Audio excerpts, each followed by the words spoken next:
Hey, what's up, everybody, and welcome to the Accelerator podcast, giving you practical and tactical tools to bridge the military and civilian gap. I'm your host, Michael Pett, along with the other host, I won't say co-host, the other host, Emily King. And today we're going to be talking about the psychosocial process of military transition, right?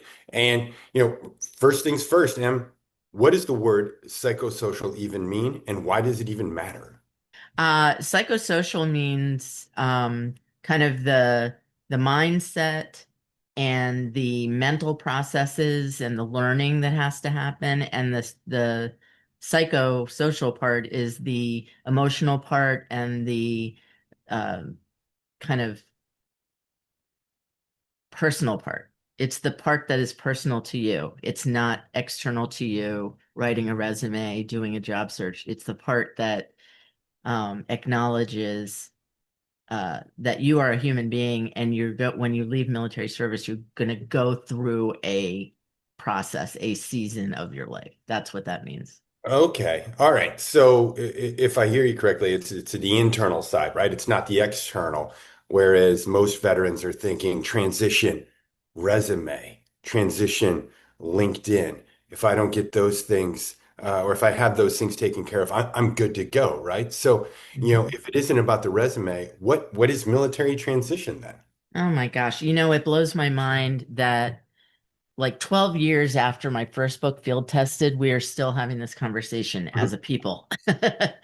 Um, So the TAP program, the Military Transition Assistance Program, and most of the programs I've seen out there available through veteran service organizations, VSOs, are almost exclusively focused on getting your resume together based on your last MOS, make it translatable by a civilian recruiter, and figure out kind of what jobs you should be looking for based on what your last job was that you did in the military.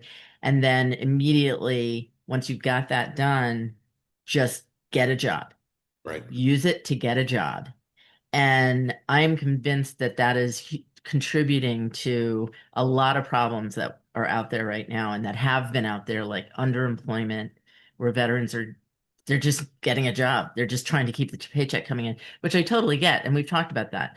But the fact is that until we, someone, we as a nation, look at this psychosocial part, we're going to continue to see the job churn and the underemployment because it's kind of like the definition of insanity is doing the same thing over and over, expecting a different result, right? Right. And that's what we're doing. And it's like, no, uh, veterans who go through military transition, part of the reason why they go through that job churn is because they haven't been told what to expect on the psychosocial front. They don't know. They're going to be going through all kinds of emotions. They're going to have moments of self-doubt that they never had before. They're going to, have a loss, a feeling of grief and loss associated with leaving, the military and the community and the life and all that is familiar, and their identity. That's a huge part of this identity. Yeah. And so, before to try to get a job before you've worked through that and started to figure out who you are and who you want to be without the uniform, it's almost a disaster waiting to happen. I mean, it's just been going on for decades now, Yeah. except for in those pockets that have recognized that there's more of a root cause that isn't being addressed, and the military is not preparing people to go through that, and most employers aren't preparing their new hires to go through it, and so essentially veterans and military connected folks are just thrown into jobs and told, okay, figure it out. We know you've got the technical skills, so you can figure out all the rest. Well, that's where they're wrong. Oh, you're spot on. And if I can provide a personal example, right? And these are things obviously you and I have communicated and talked about a lot, right? Yeah. When I separated from active duty and got my first role at Accenture, I wasn't necessarily, I was in a new set of skin, right? I was kind of figuring out my identity, but I wasn't addressing the root causes. I was not, and I compartmentalized and shoved them down. Was just excited about this new opportunity. And as I grew at that role, and then eventually was, you know, pulled from Accenture to Uber, right? I still was never working on those underlying issues, never addressed them. And it wasn't until when I resigned from Uber and I had all that time to figure out what was next to where I began to kind of work on those things. And when I resigned voluntarily, I still was without purpose. I still was without all those things that I'd never worked on, never addressed. And like I said, I'm so grateful to know this, but I also want to call out one other thing that for my years of coaching that I've been involved in, where I've said, LinkedIn, resume, I'm here to tell you, as somebody well known in this community, that I was doing it wrong. And I'm so glad that I'm here with you, Emily, and for you to speak to that psychosocial piece. Excuse me. Mhm. It just, like I said, it's something that needs to be called out because it can hit you at different pockets of your, Yes. right? So, yeah. Yes. And you have been so generous and candid in sharing how that has played out for you in a previous episode. It's a really personal experience. And, you know, uh, the way that it shows up is you may be able to do the technical aspects of the role that you've been hired to do in your job. You're going to have a learning curve though, even if you're hired to do the exact same thing that you did in the service, there's going to be a learning curve associated with how you do it in this company, how this organization does that thing. And that's the same for any new hire, right? Veteran or non-veteran. But what's different for veterans is that the whole context that they're in, just by virtue of not being in the military anymore and either being in a for-profit business or a nonprofit organization, there are different rules, there are different goals, there are different stakeholders, and stakeholders meaning people who have a vested interest in what you're doing and how you do it, you Right. know. And when you get into that setting and you haven't addressed the, all of the emotions and the feelings and the unlearning that you have to do um, to be successful as a civilian, then you're just hitting roadblock after roadblock. And Yep. this is where we get called in to come in and coach people when they're off the rails. Well, why should we wait for people to go off the rails? Like, let's do this at the front end. We know what the pitfalls are. We know what the solves are for all those things. And that's kind of why we're doing this podcast is to up to this point, you only get the benefit of knowing all of that if you've read my books or if you have hired me to come and work with your company to get it right. Yep. Okay. So now we're saying no, no more of that. We got to scale this. We've got to democratize it by making it available to everyone. And that's why I have the free newsletter on LinkedIn, the Veteran Yep. Success Blueprint. I mean, that's just a pure give back from me to Mhm. veterans and to the companies employing them so that they can accelerate that learning curve. Because until you do that, everything is hard. Right. Right? I mean, do you remember like when you left service, you were a recruiter for the service. Yep. And so naturally, and you've talked about this before in the previous episodes, you've talked about how you assumed, well, I know how to do that. I can do that in a civilian environment. And Mhm. you've talked about how technically different it was, Oh, absolutely. right? To Absolutely. apply those skills in this environment was a completely different game. What I'm curious about, Mike, right now is what about the non-technical aspects? What about what you had to learn about how to work with other people in this new environment? Like, what were some of the big, like, pain points or aha moments you had when you were like, holy crap? Yeah, yeah. So there was a lot, right? So for me, confidence, the military gives you that, right? So I had confidence, and I had the ability to, fake it until you make it. But really, what I had to learn how to do was ask right questions, right? Understand the new language. There's a lot of skill gaps that existed, right? Hmm. I wasn't wildly proficient in Excel or data and analytics tools, which were things that you needed in the civilian world. So I needed to figure out who I could learn that from, and I needed to figure out who the right people were to ask those questions to. Then additionally, understanding just really how to manage people.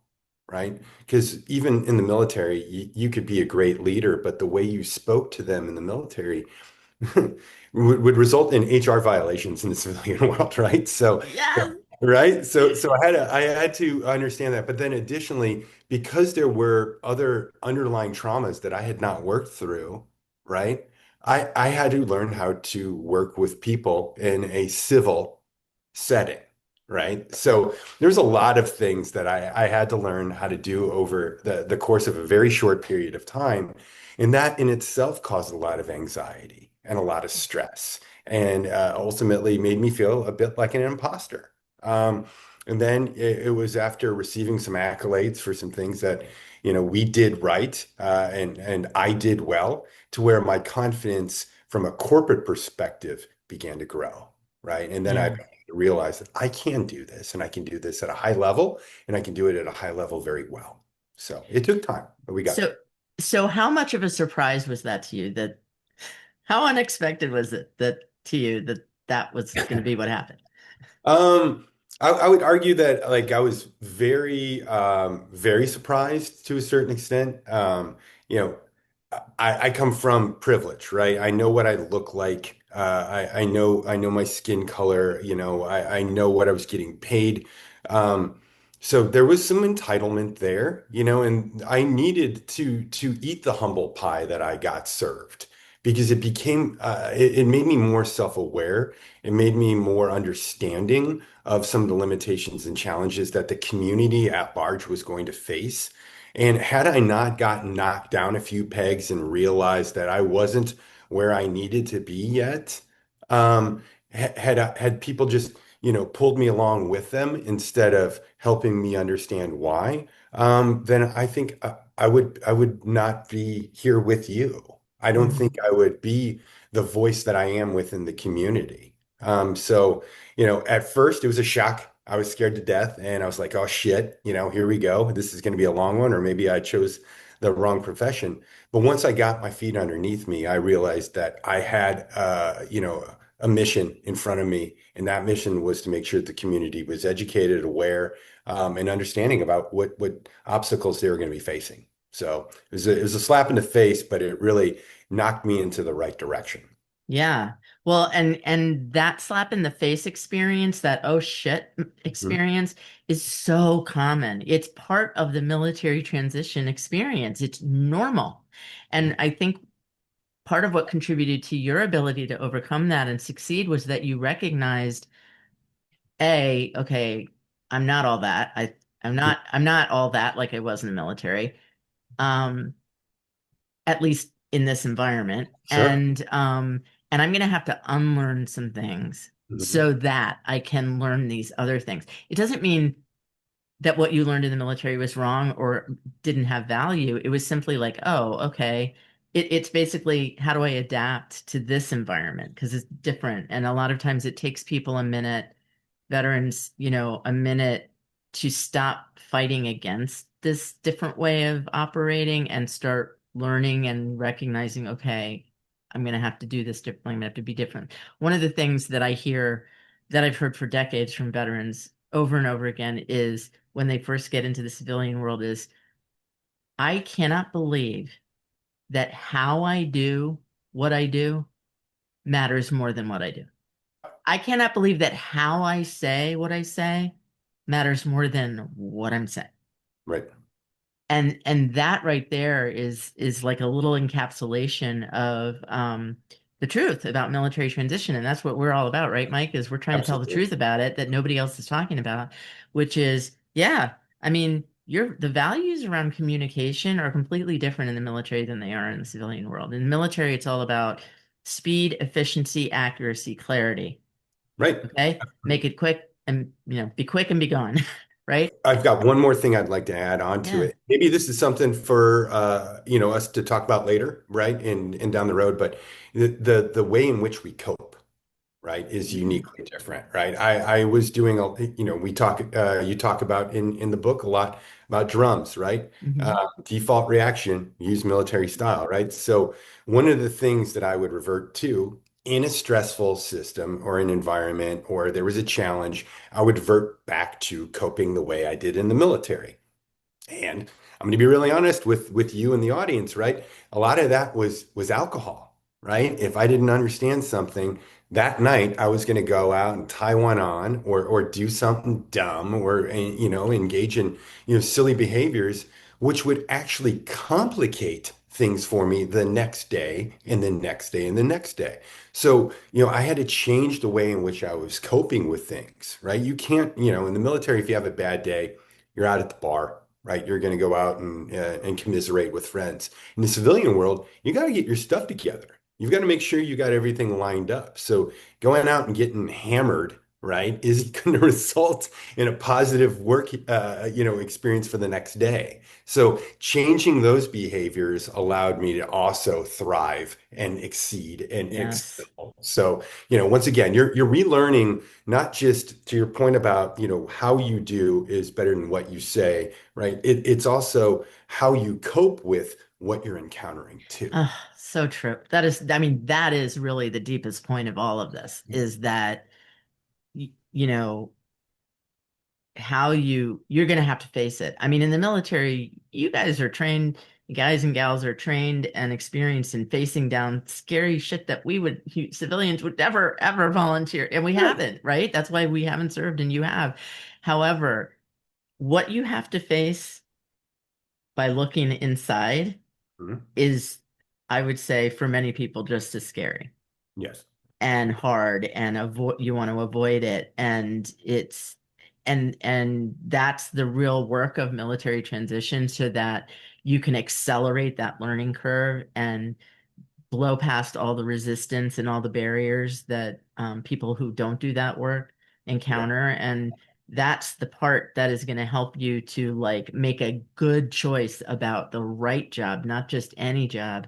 Make Correct. a good choice, well informed, not just informed by, you know, the salary or the hourly, wage they're paying you, but informed by your true needs, Right. right, and desires, and that you're more likely to want to stay in and be able to stay in.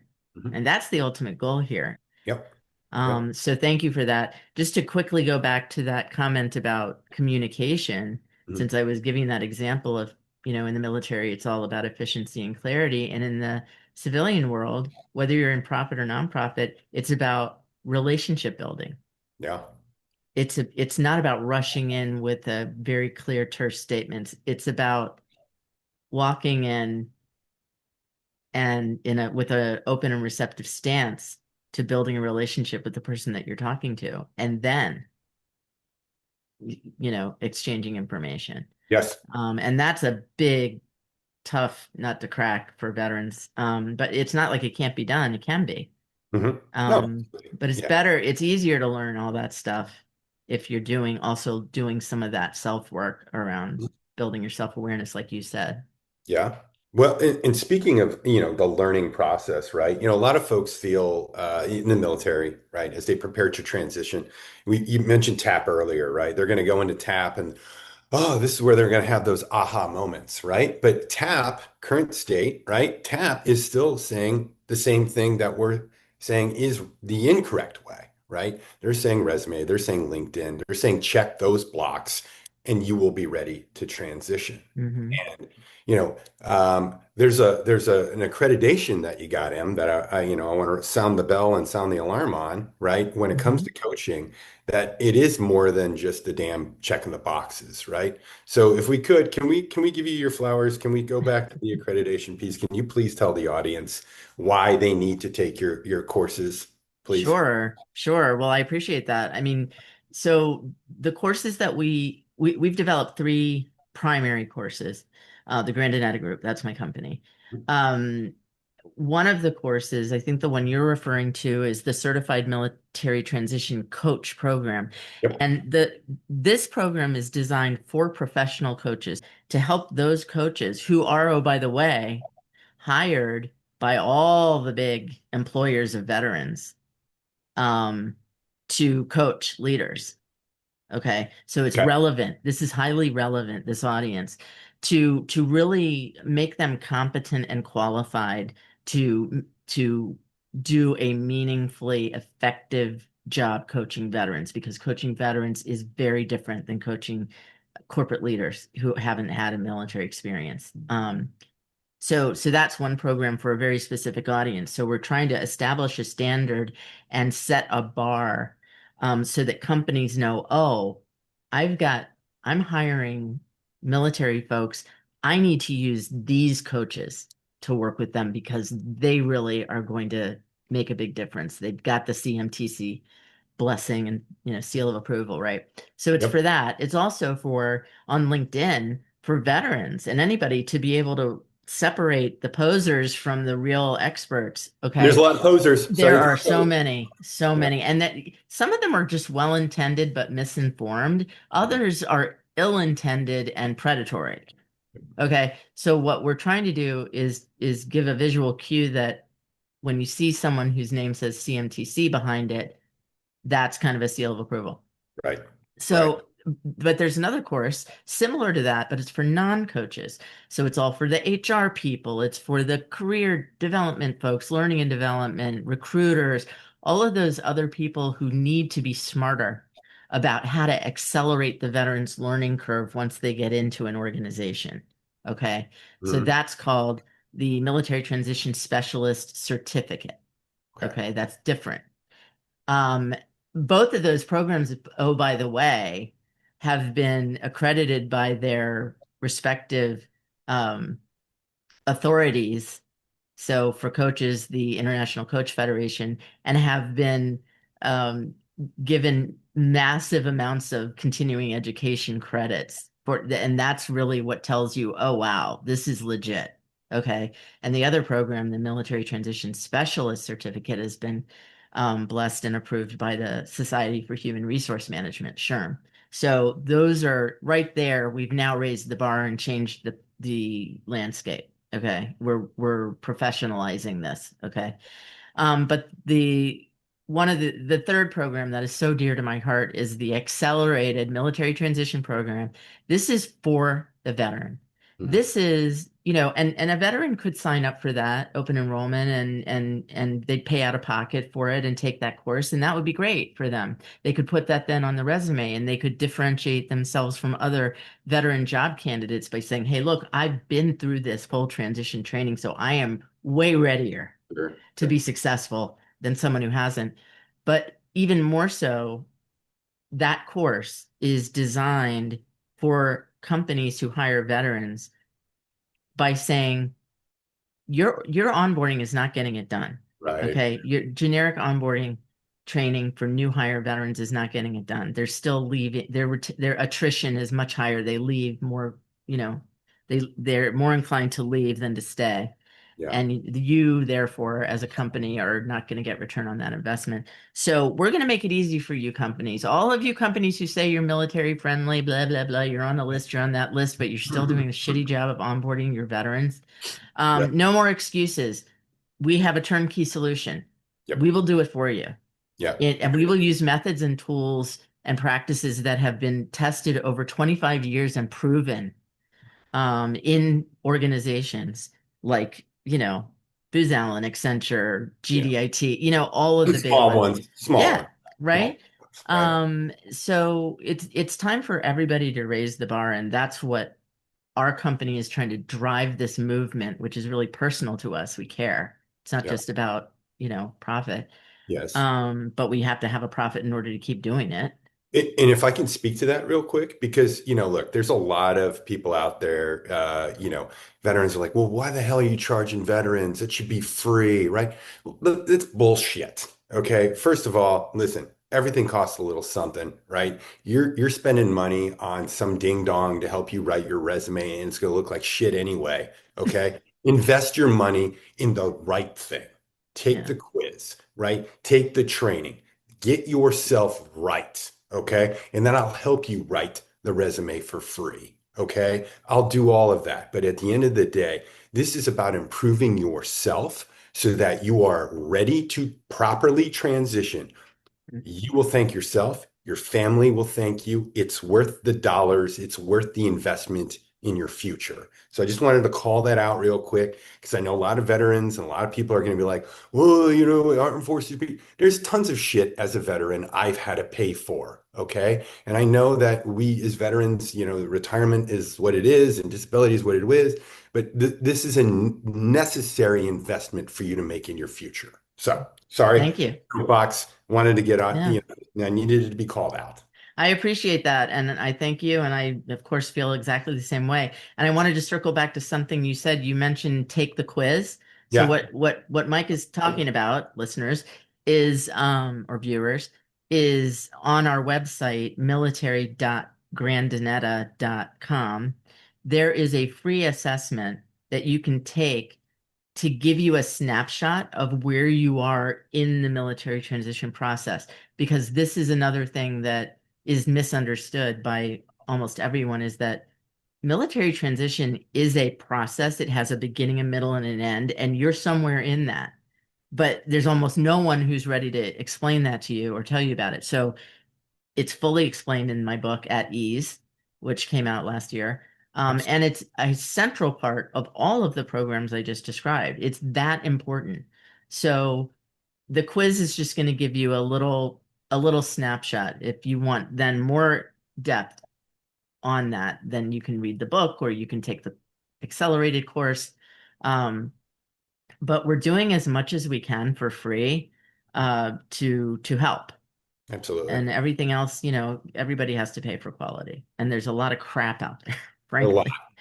Anyway, so with that said, I think we've covered the waterfront on what is the psychosocial aspect of military transition. And we could probably put a bow on this episode. What do you think, Mike? I think it sounds good, right? So a couple of things that we want to just call out, right? You're going to trust but verify, right? You're going to know who you're talking to and what they're qualified to be talking to you about. Just because someone served or is volunteered to assist folks, as Emily pointed out earlier, it doesn't mean that they're actually qualified to work with you. Their heart might be in the right place, but they cannot show you the way all the time. Cannot. So trust your civilians that are out there. CMTC, folks. That's all I'm going to say. Okay. All right. So until then, tune in, tell your friends to join the Accelerator podcast community on Facebook. If you want more, subscribe to the Veteran Success Blueprint newsletter on LinkedIn. On behalf of Em and myself, thank you for joining us on this installment of the Accelerator podcast.